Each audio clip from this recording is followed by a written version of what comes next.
నమస్తే అమ్మా. నమస్తే తల్లి. అమ్మా, కొన్నిసార్లు జీవితంలో అన్నీ కోల్పోయినప్పుడు ఎందుకు బతకాలి, ఎవరి కోసం బతకాలి, ఇంకా ఎందుకు ఈ జీవితం అనిపిస్తుంది కదా.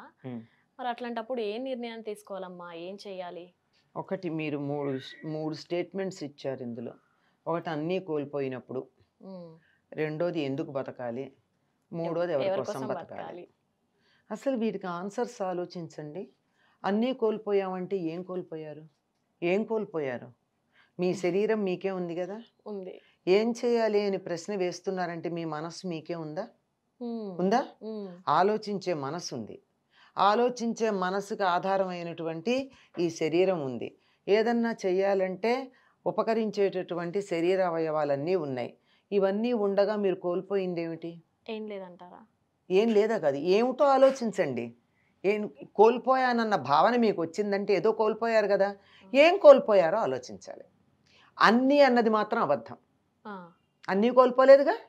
మీ శరీరం మీకుంది, ప్రతి అవయవం ఉంది. ఒక్కసారి బయటికి వెళ్ళి చూడండి, కాళ్ళు లేని వాళ్ళు, చెయ్యి లేని వాళ్ళు, కన్ను లేని వాళ్ళు, ముక్కు లేని వాళ్ళు, బుద్ధి లేని వాళ్ళు కూడా కనపడతారు కదా. మరి వాళ్ళు అవన్నీ లేని వాళ్ళు ఉన్నారు కదా. నాకు అన్నీ ఉండగా నేనేం కోల్పోయాను అది ఆలోచించుకుంటే మీకు సమాధానం దొరుకుతుంది. ఏం కోల్పోయారని అనిపిస్తోందంటే మీకు చాలా కావలసినటువంటి వ్యక్తిని కోల్పోయి ఉంటారు, ఆత్మీయులైన వాళ్ళని. లేదా మీరు పరీక్షల్లో మంచి మార్కులు రావాలంటే మంచి మార్కులు వచ్చి ఉండవు, అక్కడ విజయం కోల్పోయారు. లేదా ఉద్యోగంలో ప్రమోషన్ రాలేదు, ఉద్యోగం రాలేదు, ఎవరో తిట్టారు. ఇట్లాంటివే కదా మీకు చాలా డల్గా అనిపించేటటువంటివి. ఇవన్నీ ఏమిటి శాశ్వతమా? ఈ శరీరం ఉన్నంతకాలం ఉండవు కదా. ఒకసారి ఆలోచించుకోండి. ఇవాళ ఈసారి పరీక్షలో పాస్ కాలేదు, మేము వచ్చేసారి మంచి మార్కులతో పాస్ అవ్వచ్చు కదా. ఇప్పుడు 60తో వచ్చేది, అప్పుడు 70తో పాస్ అవుతారు. ఎవ్వరూ శాశ్వతం కాదన్న సంగతి ఒకటి తెలుసు కదా. అంచేత మనకు ఆత్మీయులైన వాళ్ళు కోల్పోయారంటే బాధ కలగచ్చు, కలగాలి, కలగడం సహజం కూడా, తప్పేమీ లేదు. కానీ సర్వస్వం కాదే. మీరు వాళ్ళని సర్వస్వం అనుకుంటే వాళ్ళు మిమ్మల్ని సర్వస్వం అనుకున్నారా? అనుకుంటే వదిలిపెట్టి వెళ్ళేవారు కాదుగా. కనుక వాళ్ళు మీకు సర్వస్వం కారు, మీరు వాళ్ళకి సర్వస్వం కాదు కనుక అంచేత కోల్పోలేదేమేను. ఇంకేదో ఏదైనా సరే నాకు రాలేదు అని ఏదన్నా అనుకున్నట్టయితే ఇంకోసారి వస్తుంది. మనం బతికుంటే కదా బలుసాకు తినచ్చు, ఉంటే కదా రేపు పొద్దున ఇంకోటి సాధించడానికి వీలవుతుంది. అందువల్ల కోల్పోయామన్నది అబద్ధం అన్న సంగతి తెలుసుకోండి, అనలైజ్ చేసుకోండి. అనలైజ్ చేస్తే కోల్పోయింది ఏమీ లేదు. ప్రతి క్షణం కొన్ని లక్షల కణాలు మన శరీరం నుంచి జారి పడిపోతూ ఉన్నాయి. అయ్యో నా చర్మం మీద కణాలు పోయినాయని ఏడుస్తున్నామా? జుట్టు బోల్డూడి కింద పడుతోంది, ఆ జుట్టు పోయిందే అని దిగులు పడుతున్నామా? అలాగే ఎన్నో వస్తాయి, పోతాయి. పోతే ఓ క్షణాన బాధ అనిపిస్తుంది, అనిపించదంటలేదు. కానీ దానివల్ల అతి విలువైన జీవితాన్ని మాత్రం కోల్పోకూడదు. ఎవరి కోసం బతకాలి? ఎవరి కోసం బతకాలి? నా కోసమే. ఎవరి కోసం బతకాలి? ఎవరికి వాళ్ళు వాళ్ళ కోసం బతకాలి. నాకు ఆకలి వేస్తే ఎవరు తింటే ఆకలి తీరుతోంది నాకు? నువ్వు తింటే నాకు ఆకలి తీరుతుందా? ఎవరిది వాళ్ళే తినాలి. ఎవ్వరు తిన్నా నాకు ఆకలి తీరదు, నేను తింటే నాకు ఆకలి తీరుతుంది. కనుక నేను ఎందుకోసం బతకాలి? నా కోసం బతకాలి. ఇవాళ ఉన్నదానికన్నా రేపు నేను ఉన్నత స్థితిలోకి వెళ్ళడానికి బతకాలి. రేపు పొద్దున బాగుండొచ్చు జీవితం, ఎందుకు నేను అనవసరంగా ఇప్పుడు ఇలా నిరాశ నిస్పృహలకి లోను కావాలి? రేపు ఆశావహంగా ఉంటుందేమో కదా. అందువల్ల ఎవరి కోసం అంటే ఎవరి కోసం ఎవ్వరూ లేరమ్మా. ప్రతి మనిషి తన కోసం తాను బతకాలి, అది సత్యం. ఇందులో ఎటువంటి అసత్యం లేదు.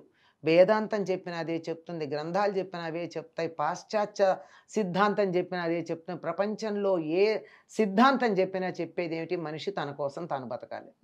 ఎవరి కోసం అన్నది అబద్ధం, లేనిపోని ఇమోషనల్ డ్రామా. మనకేదో మనందరినీ ఎమోషన్లో పెట్టేసి మన కళ్ళం నీళ్ళు వచ్చేస్తూ ఉంటే ఏదో ఎమోషనల్ అత్యాచారం అంటూ ఉంటారు మన పిల్లలు. కొంతమంది చిన్న వాటికి పెద్ద ఫీల్ అయిపోయి డిప్రెషన్ లో కూడా వెళ్ళిపోతారు కదమ్మా. జనరల్ అది అవసరమా? ఎందుకు ఫీల్ అవ్వాలి? దేనికి ఫీల్ అవ్వాలి? నువ్వు చేయగలిగి చేయలేకపోతే ఫీల్ అవ్వాలి. నీ సామర్థ్యం ఉండి ఆ సామర్థ్యాన్ని ప్రకటించుకోవడానికి వీలు లేకపోతే ఫీల్ అవ్వాలి. అంతేగాని ఎవరో నన్ను ఏదో అన్నారని నేను ఫీల్ అవ్వడం ఏమిటి? ఈ ఫీలింగ్ గురించి, బాధపడడం గురించి ఒక మాట చెప్తారు. దానికి విషయం ఏమిటంటే, ఎదుటి వాళ్ళు చేసిన తప్పుకు నన్ను నేను శిక్షించుకోవడం. నువ్వు తప్పు చేస్తే నన్ను నేను శిక్షించుకుంటానా? ఎవరికి పడాలి శిక్ష?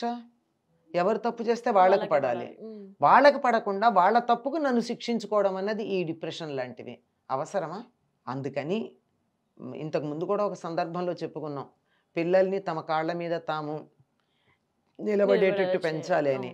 ఆ తమ కాళ్ళ మీద తాము నిలబడడం అన్నది ఆర్థికంగానే కాదు, మానసికంగా కూడా, భావోద్వేగాల పరంగా కూడా.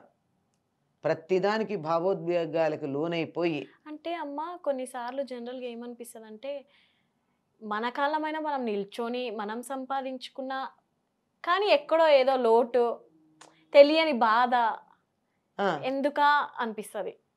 ఎందుకు అంటే మీకేం కావాలో తెలియక యు ఆర్ అండర్ కన్ఫ్యూషన్. ఏం కావాలో తెలియదు. ఎట్లా ఉంటుందో నేను చెప్తాను. చిన్నపిల్లాడు ఏడుస్తున్నాడు. ఎందుకు ఏడుస్తున్నాడో వాడికి తెలియదు. తిక్కగా ఏడుస్తూ ఉంటాడు. అది కావాలి అది కావాలంటాడు. ఏదో తెలియదు. వాళ్ళ అమ్మ తీసుకెళ్ళి ఏదో స్వీట్ పెడుతుంది, మా ఐస్ క్రీమ్ పెడుతుంది, మా రోటి పెడుతుంది, మా రోటి పెడుతుంది, అన్నీ పెడుతుంది. ఏది ఇచ్చినా అది కాదు అది కాదు అది కాదు అది కాదు అంటాడు. చివరికి వాడికి కావాల్సింది ఆ పొద్దున్న తెచ్చిన సబ్బు పెట్టె తాలూకు కార్టన్ ఉంటుందే, అది అట్రాక్టివ్గా కనపడింది. అది కనపడలేదు, అది ఇచ్చా కూరుకుంటాడు. అంటే ఇది ఏది కావాలో తెలియక పేచీ పెట్టే పసిపిల్లాడి మనస్తత్వం లాంటిది.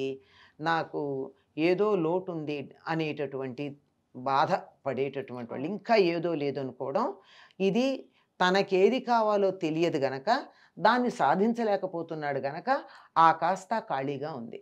అట్లాంటప్పుడు కూర్చుని ఆలోచించుకుని నాకు ఏది కావాలి, నేను ఏది చేయాలనుకుంటున్నాను. సాధారణంగా ఆ పరిస్థితుల్లో ఉన్న వాళ్ళని కనుక ఎవరన్నా పక్క నుండి అడిగితే వాళ్ళని ఒక్కొక్కటి ప్రశ్నలు వేయగా సమాధానం వస్తుంది.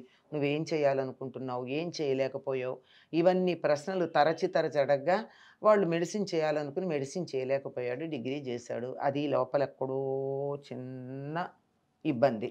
లేదా ఇంజనీరింగ్కి వెడదాం అనుకుంటే డొనేషన్ కట్టలేక డిగ్రీ చేయాల్సి వచ్చింది, అదొకటి. ఇలాగే ఏదో ఒకటి చెయ్యాలనుకున్నది చేయలేకపోవడం వల్ల కానీ, కావాలనుకున్నది పొందలేకపోవడం వల్ల కానీ, సాధించాలనుకున్నది సాధించలేకపోవడం కానీ, చెయ్యాలనుకుని బద్ధకించి ఊరుకోవడం కానీ, ఇట్లాంటివేవో ఉండి ఆ దిగులు లాంటిది కలుగుతుంది. అందుచేత కూర్చుని తనంతట తానైనా ఎనలైజ్ చేసుకోవాలి. లేదా ఆత్మీయులైనటువంటి స్నేహితులో, తల్లో, తండ్రో, జీవిత భాగస్వామో, అక్క చెల్లెళ్ళో, అన్నదమ్ములో ఉంటారు కదా, వాళ్ళతో ఎందుకు నాకు దిగులుగా ఉంటుంది, ఎందుకు నాకు దేన్నే డిప్రెషన్ అంటాం మనం, ఎందుకు దిగులుగా ఉంటుంది, నేనేం చేయలేకపోవడం వల్ల బాధపడుతున్నాను, నాలో ఏం లోపం ఉంది అని తన బలహీనతలు, లోపాలు, వాటి గురించి కొద్దిగా ప్రశ్నించుకుని తరచి కనుక ప్రశ్నించుకున్నట్టయితే, ఓ ఎందుకా నాకు ఇన్నాళ్ళు చికాకు అనిపించింది, చేయగానే నాకు బాగానే ఉంది కదా అనే భావన వస్తుంది. ఇది చెయ్యగానే నాకు ఆ దిగులు పోయింది అన్న భావన ఏదైతే ఉందో అది కనుక్కోవడానికి ఇన్ని రకాల ప్రయత్నాలు చేయాలి. ధన్యవాదాలమ్మా. నమస్తే.